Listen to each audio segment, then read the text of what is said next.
para el tema de hoy que son matrices, debemos recordar el concepto de variable, el cual es como una especie de cajoncito que tiene un identificador y un tipo de dato. Luego generalizamos este concepto al arreglo, donde decíamos que era como una colección, como un grupito de variables o un grupito de cajoncitos. Lo vimos como un estante donde yo tengo diferentes cajoncitos y puedo almacenar. ¿Qué puedo almacenar? Algo de un solo tipo de dato. Un arreglo solo puede tener un tipo de dato y tengo un identificador. ¿Cuál es el problema? Que esto se me queda corto, ¿sí? Porque si yo necesito ubicar algo dentro de este arreglo, además del identificador, debo darle la posición donde está. ¿Listo? Todo arreglo empieza en la posición 0 y va hasta la posición n-1, porque el arreglo sería de tamaño n. ¿Por qué va hasta n-1? Porque empezamos en 0. Generalizando este concepto, ahora ya no tenemos un estante, sino tenemos tenemos un estante completo, ya no tenemos solo un entrepaño, sino un estante completo, donde tenemos un conjunto de filas que cada una tiene sus respectivos cajoncitos, ¿listo? Entonces yo tengo una matriz que tiene n filas y m columnas, ¿listo? El primer componente siempre es el de las filas, muchachos. Siempre es el número de filas y luego tengo el número de columnas. Asimismo, la matriz tiene un identificador que me permite encontrarlo y tiene un tipo de dato. Por ejemplo, si yo tengo una matriz de 3 por 4, entonces es una matriz que tiene 1, 2, 3 filas y 1, 2, 3, 4 columnas, para un total de 2 espacios en memoria. ¿Cómo se halla la cantidad, el tamaño de una matriz completo? Pues multiplicando las filas por las columnas, ¿listo? Muchachos, ahora vamos a ver cómo se manejan las posiciones dentro de la matriz.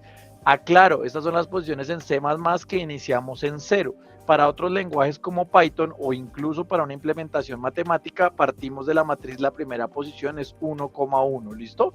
Para este caso, en C++ arrancamos desde 0,0, sería la primera posición, y como el primer componente siempre es el de la fila, entonces mientras me mantenga en la misma fila, el primer componente siempre va a ser 0, 0, 0, 0, y el que varía es el componente de la columna.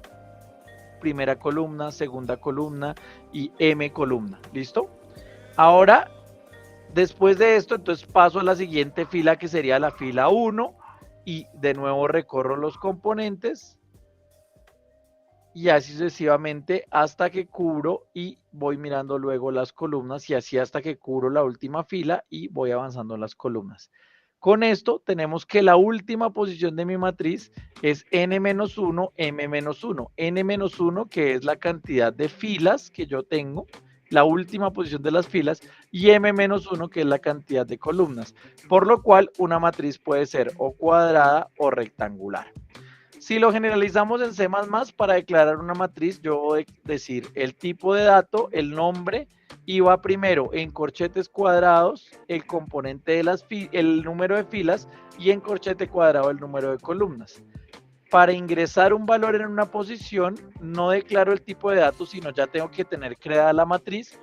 Llamo con el nombre, indico la posición, y por ejemplo acá en la posición 1,1 voy a ingresar el valor de 8, entonces por eso ingresé un 8 en la posición 1,1. Otros ejemplos visuales de las matrices son que una matriz de tamaño 1,3 tendría una fila nomás y 3 columnas, una fila y 3 columnas. O también podemos tener una matriz 2 que tiene 3 filas y una columna. Entonces se va a ver de esta manera, ¿listo? Esto es muy equivalente, muy similar a lo que llamamos nosotros también planos cartesianos, una ubicación por coordenadas, pero yo les aconsejo que tengan esta estructura de leer de izquierda a derecha y arriba hacia abajo, porque así se facilita muchísimo más la comprensión, porque es la forma más natural como nosotros, es como nosotros leemos, entonces es mucho más natural entender que así es como se lee la matriz, ¿listo? Finalmente, ¿cómo hacemos para recorrer esta matriz en todas sus posiciones? Entonces vamos a ir empezamos con un primer for, que es el que me va a recorrer todas las filas, y después internamente voy a tener otro for que me va a recorrer las columnas. Entonces intuitivamente yo diría, primero entonces recorro primero las filas y después las columnas, pero como lo vamos a ver en un momento, en realidad yo me paro en una fila y recorro todas las columnas de esa fila, y luego salto a la siguiente fila y así sucesivamente hasta recorrer toda la matriz. ¿Cómo lo hacemos? Arrancamos con el for int i igual a 0, entonces i es igual a 0, me paro aquí en la posición 0. Luego entro acá y digo for j igual a 0, entonces j también es 0. Entonces, miren, me paro exactamente en esta posición, 0, 0, y ahí estoy accediendo a la posición, matriz en la posición IJ. Luego se sigue ejecutando el for de adentro porque no deja de ejecutarse. Entonces, I sigue siendo 0, pero el que cambia es J. Ahora J es 1. Entonces estaría en la posición 0, 1. Y así sigue avanzando hasta que J sea M-1, en el cual entra esta posición, porque cuando J sea igual a M, va a salir. Pero I era 0, ¿lo recuerdan? Entonces ahora I se convierte en 1, por lo cual paso a la siguiente fila. Y vuelvo a empezar a contar con J porque lo estoy inicializando de nuevo, porque salí del for. Entonces ahora me paro en la posición 1, 0, 1, 1, hasta 1, M-1. Así, en la última iteración, yo estoy parado en la posición N-1, 0, vuelvo a recorrer J desde 0 y empiezo a avanzar todo hasta que llegue a N-1, M-1. ¿Listo? Eso es de la parte teórica. Ahora vamos a ver la parte práctica directamente. Entonces tenemos nuestro compilador. Vamos a importar nuestra librería que nos permite crear números aleatorios. Entonces recordemos que es la librería newsim include cstd lib.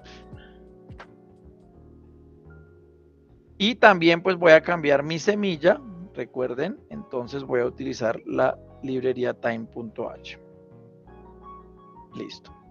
Ingreso a mi main y entonces lo primero que le hago es mi srand null para que cambie mi semilla. Y ahora voy a declarar la matriz que voy a utilizar por convención. Voy a hacer una matriz de números aleatorios. Le voy a llamar mat y va a ser de tamaño n por m. Pero no lo puedo declarar así directamente, ¿cierto? Entonces, debo haber declarado anteriormente int n, int m. ¿Listo? E incluso, antes de eso, yo quiero recibir esos valores de parte del usuario. Entonces hago un cout, agrego unos espacios agrego un salto de línea al inicio.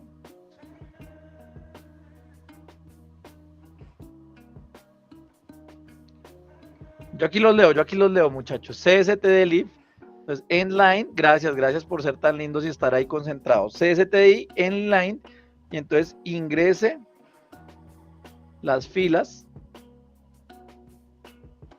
Ahí me va a ingresar el número de filas con el sein m, n. Ahora hago lo mismo, pero va a ser con las columnas. ¿Listo? Ingrese las columnas. Listo. Y ahora sí ya creo mi matriz de columnas. ¿Listo? Efectivamente acá me faltó el using namespace std. Acá tengo un depurador en tiempo real que me va diciendo qué errores voy cometiendo, mejor que cualquier inteligencia artificial. Y son mis estudiantes de la Universidad Nacional de Colombia. Entonces, ahora declaro la matriz directamente y ahora la voy a llenar de números aleatorios. Entonces digo for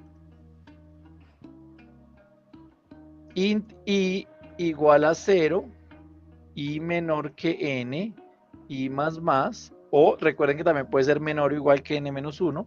Acá hago mi otro for int j igual a 0. Recuerden que no es obligatoriamente que sea, no es que sea i, no es que sea i y que tenga que ser j, ¿sí? Puede ser cualquier número, solo que por convención todos los programadores dijimos, mire, pongámonos de acuerdo y los índices los usamos así y así sabemos que son índices, ¿listo? Y entonces ahora le voy a decir mat en la posición IJ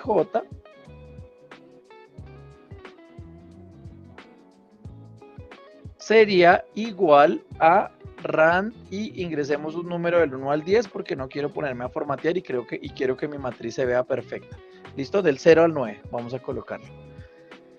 Entonces, acá yo estoy, ¿qué estoy haciendo, muchachos? Solo estoy llenando la matriz. Si yo quiero verla, entonces, ¿qué debería hacer? Imprimirla. Entonces voy a hacer el primer experimento, que es imprimir la matriz directamente ahí. Ya como nosotros tenemos algo de experiencia en programación, ¿cierto? Algo de experiencia. Entonces, ya sabemos que todo va a aparecer pegado. Entonces voy a colocar un espacio para evitar que salga pegado y lo vamos a ejecutar. Entonces voy a crear una matriz de 2 filas, 3 columnas y me salió todo de manera lineal. ¿Listo? Entonces, ¿qué pasa? La matriz internamente, claro que queda guardado. ¿Listo? Claro que queda guardado el valor y la posición específicamente. ¿Listo? Pero, pues es necesario que yo de alguna manera lo organice. Entonces, yo, ¿dónde debería poner un salto de línea? Voy a colocar este espacio al inicio porque ese espacio pues va a ejecutarse siempre que entre a unas filas. Pero entonces, ¿yo dónde debería incluir el salto de línea? Pues cada vez que salga de recorrer las columnas, una vez finalice de recorrer las columnas, en ese momento imprimo el salto de línea para que así quede la fila, todos los valores, salto de línea, todos los valores, salto de línea, todos los valores. Vamos a ver cómo me quedó. Entonces ahora vamos a hacer una matriz de 2, de nuevo, yo empiezo con matrices pequeñas, 2 por 3, y miren esa belleza de matriz, ¿listo? Ahora voy a agregarle acá un salto de línea, y finalmente voy a hacer una matriz más grande para que veamos el ejemplo. Voy a hacer una matriz de 10 filas y 8 columnas. Y aquí quedó mi matriz de 10 filas por 8 columnas, ¿listo? Y ya se ve como una matriz.